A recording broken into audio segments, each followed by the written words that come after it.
নমস্কাৰ এই ভিডিঅ'ত এটি গণিত প্ৰশ্ন আগবঢ়াইছো প্ৰশ্নটো হৈছে 80% ডিভিজন বা হৰণ 50% ইকুৱেল কিমান প্ৰশ্নটো চিন দিয়া আছে সো আমি প্ৰথমতে আমি লিখি লওঁ ইয়া 80% ডিভিজন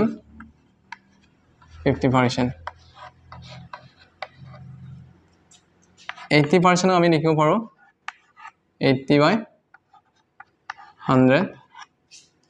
ডিভিজন বা হৰণ 50% কো আমি লিখিব পাৰো 50/100 ইয়া আমি একে ৰাখো 80/100 আৰু